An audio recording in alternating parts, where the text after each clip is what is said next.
say good morning and welcome to 710 KNUS. Stephen Aaron Gray is our guest. First of all, good morning, sir. Thanks for coming on the radio show, and an early good morning to you, sir. And good morning to you. Thank you so much for having me on. Yeah. Where are we speaking to you from? I'm in Los Angeles, California, so it's quite early here. So it's about 7 after 4. A little bit about your background. I know that you're a leading libertarian and very much an activist in the book Ant Farm, but talk about yourself if you would. Sure. Actually, my professional background, I come from the music world. I've been a professional disc jockey playing electronic dance music for about 21 years, touring the world and doing a number of shows all around the globe. And I just sort of became interested in philosophy on the side and developed these ideas into my book that you mentioned, Ant Farm. When people speak about libertarians, talk about the movement itself and what libertarians believe. Sure. Well, you know, that term libertarian is sort of hard to define because there are different people that will say they're libertarians, and that will sometimes conflict with other people that also say they're libertarians. So I tend to not identify with that word just because it can confuse people, but I guess the general understanding of the word is that people that are very pro-liberty believe that you should essentially be able to do whatever you want as long as you're not infringing on another person's personal freedoms and violating their personal property or person. Well, you know, when we look at the philosophy of libertarianism, and I've danced with it, I suspect most people have. Mm-hmm. Where do you find its beginnings? Oh wow, you know, it's hard. It's really hard to trace the exact origin of it. I know on the economic side, it has a strong history coming from Austria for Austrian Economics. So, you know, that comes into play for sure. But it's certainly become more prominent and more popular with time. I think more and more people are starting to realize that, you know, using violence against peaceful people is not the way to do things. And that really is at the heart of being pro-liberty, or what a lot of people call libertarianism. Give me an example of what you mean. Sure. Violence against peaceful people. Sure. Well, you know, any time, you know, a citizen of this or any country is lobbying or pushing for a law about anything, about controlling guns or about regulating medicine, what they're really doing is saying, hey, government, come in and tell people that aren't hurting anybody how to do things. And if they refuse to do those things, levy fines against them. And if they refuse to pay those fines, go after them with guns and put them in jail.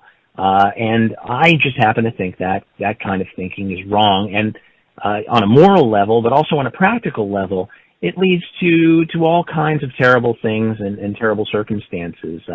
And that's one of the reasons why we're seeing, you know, things like an economic crisis and all kinds of problems happening around the world. It's because people, a lot of people don't want to leave people alone and let them make their own decisions in peace. And I think that's a problem. Now, regimes have, since historically, tried to make up people's minds which religions they should practice or not practice, which, you know, as you point out, what you can do, what you cannot do. But there are limits, and that's really where I rubbed up against the libertarians. That the entire "stay away from me, I'll stay away from you" works to a point. And focusing on Ebola right now, Ebola has given rise to, again, debates over government power. We have created an Ebola czar. Now, there's nothing in the Constitution, nothing that Jefferson ever said, or Adams, or Dr. Franklin, or any of the framers, any of the founders, that talks about creating czars. This is new stuff. The first person that gets the term czar is an energy czar under Richard Nixon. It happened to be one-time governor of Colorado, John Love, I believe, was the first energy czar. Mm-hmm. Where does this all come from? Again, I think it comes from, you know, when you have freedom, it's not perfect. It's never going to be perfect. And I don't think people that call themselves libertarians ever claim that you know, in a society free of the state or state intervention, we're going to have a utopia.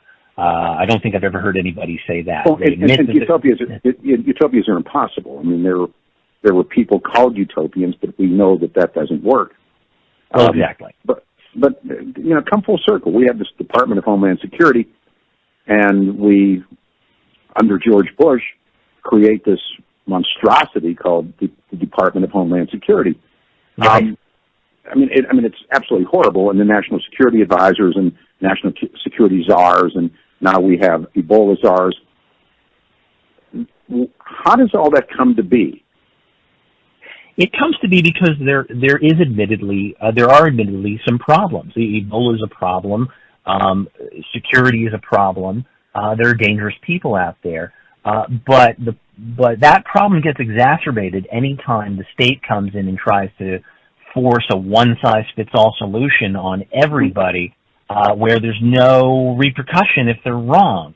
A private business, if they do something wrong, they suffer economic consequences. Sure. If a government tries to do that, if a government tries to do that, they can just go on and on forever, and there's very limited liability. You can't really sue them, and they lose no money because their paying customer is you, and you have to pay them or you go to jail.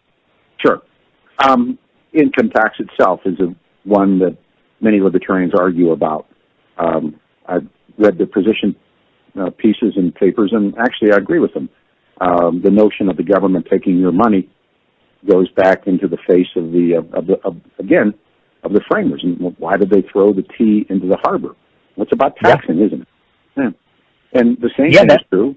Yeah. Why does the Concord Bridge happen? Well, it's about gun control. The British are coming to control the guns at the same time the British subjects haven't become Americans yet, but they're coming to take the powder and shot, and that's gun control.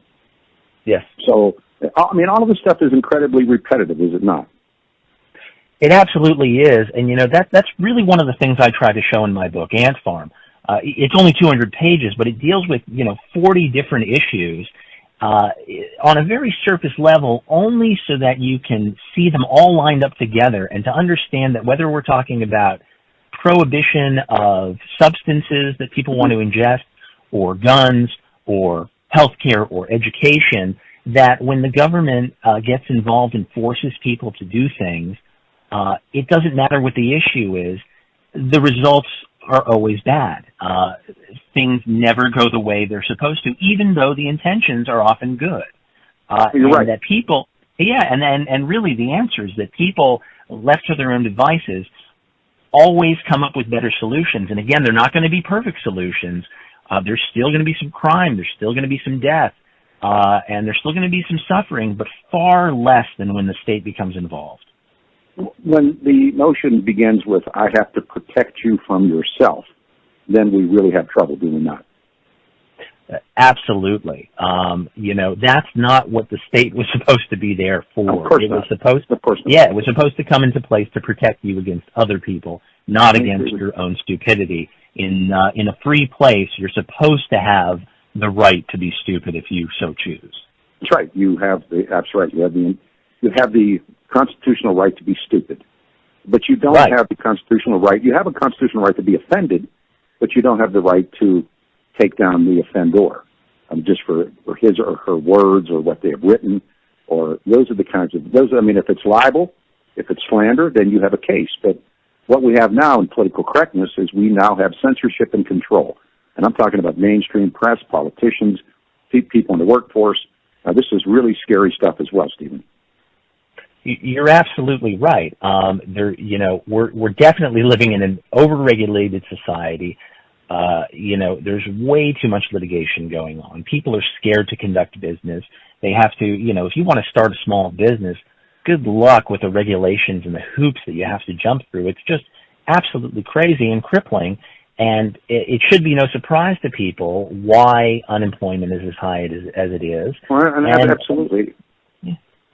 And the amount of people who are now receiving subsistence from the government on all kinds of levels, I think, really keeps this thing afloat right now. But as we know, we run out of money. The government is broke. The government borrows. The government taxes.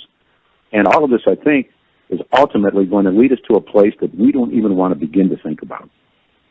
Exactly right, and sadly, that's sort of where my book Ant Farm goes. It really is a metaphor for what's happening in the U.S., and it shows how these things happen slowly with time, almost to a point where you don't really notice it, and eventually it's just too late.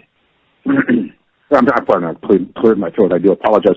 These are the folks, as you say, who spy on your email, record your phone calls, watch your online computer, what you do in social media, run the TSA, and they go down a list of things. These are the people who can literally control your life anytime they want. And more so now than when we think about critical moments in the American history, in our history, the American Civil War, the Second World War, this goes beyond anything that was done under Mr. Lincoln or under Mr. Roosevelt, or this is the kind of thing that Mad King George was doing with, the primitive abilities that the British had at the time. And I, again, am a person who believes that history is incredibly repetitive. The players change, but the themes really don't change, do they? They tend not to, but every once in a while, you do have sort of a renaissance, if you will, an awakening.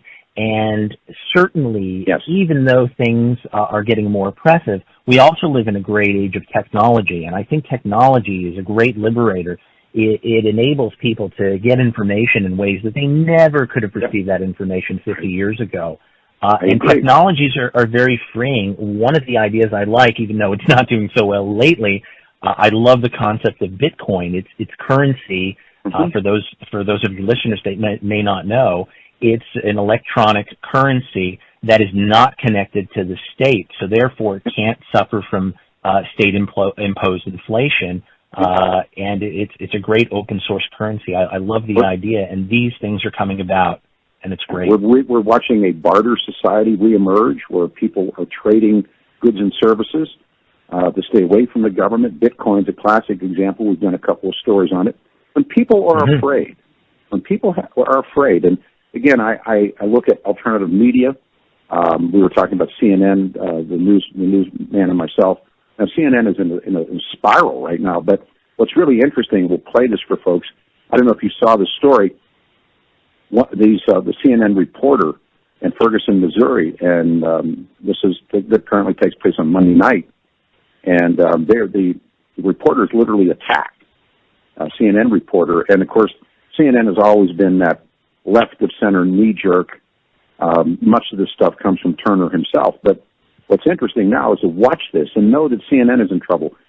Big media is in trouble. NBC is dropped in their newscast like a rock. Newspapers are shutting their doors and closing down. So I'm going to ask this as a final question, then we'll get you back on the show in a few weeks. Stephen, what are we watching happen? I think people are getting fed up with being force-fed information when there's so many alternative sources of news out there. You have programs like yours. You've got all kinds of Internet sources that are available, and people don't feel compelled as much to listen to this giant hand of news authority coming down and telling them what to eat anymore. And frankly, I think that's great. Yeah. I do too. You're absolutely right. This lockdown that big media has had in this country, the wheels have come off, and the ongoing defense of the president, the ongoing inabilities to look at real issues, and I think now they have found that it doesn't work, and people no longer need them, and that really is probably the worst thing that could happen to them, is they are not needed anymore. I want to do this. I've not read your book, so how about this? I'll put you on hold, speak with Casey, he'll give you an address and send me Ant Farm, and we'll get you back on the show, okay? Absolutely. I'd love to. Thank you again. My pleasure. Stephen Aaron Gray, his book Ant Farm, I've not read it, so it's not fair until I get a chance to read him. You're on hold. Thanks, Stephen, for doing the radio show.